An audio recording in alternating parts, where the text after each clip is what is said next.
Bapa, Putra, dan Roh Kudus. Amin. Bapa di surga, kami ucap syukur bahwa putramu yang telah kau utus menyelamatkan, menebus, membebaskan, dan menjanjikan surga seperti ia sendiri telah janjikan kepada kami.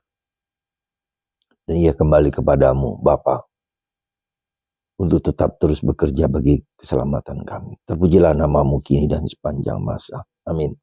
Para saudara, dalam Injil Yohanes, bacaan Injil hari ini dalam Injil Yohanes bab 3 ada kalimat yang harus membuat kita bangga, yang harus membuat kita sadar, yang harus kita membuat kita percaya dan yakin. Kata-kata Yesus ini, tidak ada seorang pun yang telah naik ke surga selain dia yang telah turun dari surga, yaitu anak manusia. Tak seorang pun yang naik ke surga selain dia yang telah turun dari surga, yaitu anak manusia. Kenapa saya katakan ini kalimat kata-kata Yesus yang membuat kita yakin bahwa jalan kita itu jalan kebenaran. Kita tidak pernah boleh ragu, takut, cemas, atau putus asa, atau terganggu dengan iman kita. Dan mulai mungkin diganggu oleh ajaran apapun. Jadi tak seorang pun yang naik ke surga kecuali dia yang turun dari surga. Dan surga itu adalah tempat di mana kita berasal. Kita bisa lihat dalam kitab Kejadian bagaimana Adam dan Hawa berada di surga, di paradise, Firdaus. Ya. Disitulah tempat kita. Tapi karena dosa maka kita diturunkan ke tingkat dunia yang sekarang ini. Dan Yesus bukan hanya mengembalikan kita kembali ke Firdaus, tapi lebih daripada itu kembali kepada Bapa, ke surga. Inilah makna dari Paskah yang harus kita sadari sungguh-sungguh. Bahkan ketika kita dalam keadaan kecewa, marah, ya, putus asa dengan penderitaan-penderitaan yang kita miliki. Spes non confundit. Harapan tidak akan mengecewakan. Dan harapan itulah yang Tuhan janjikan kepada kita. Surga. Surga seperti apa? Bagi orang Katolik, surga itu adalah memandang wajah Allah, bertatap muka dengan Allah. Wajah dengan wajah. Bukan hanya tempat bahagia, betul.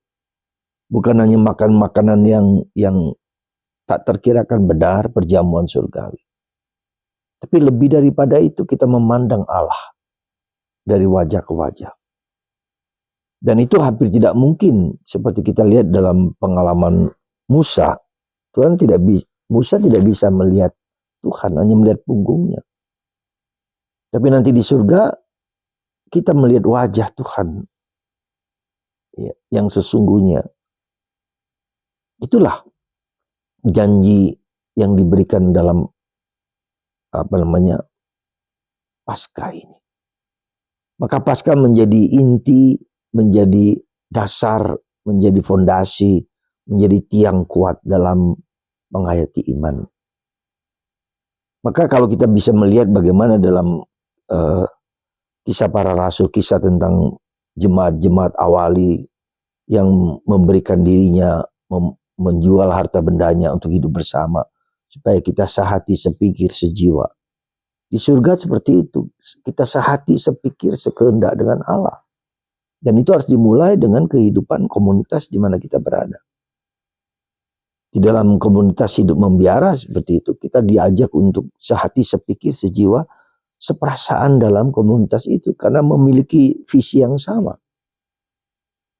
Orang mendengarkan pengajaran para rasul, orang melakukan ibadat liturgi bersama, memuji Tuhan. Inilah komunitas yang ideal dalam hidup kita.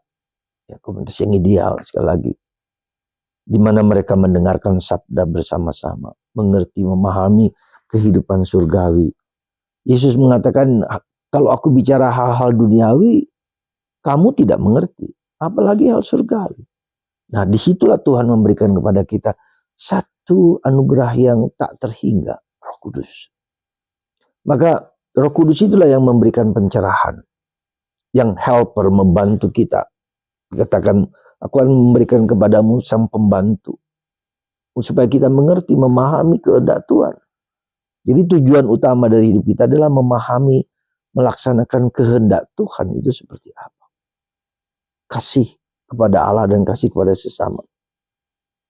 Dari Paus kita yang kemarin kita bisa melihat, Paus Fransiskus, kasih Tuhan, kasih Fransiskus kepada semua orang, sesama.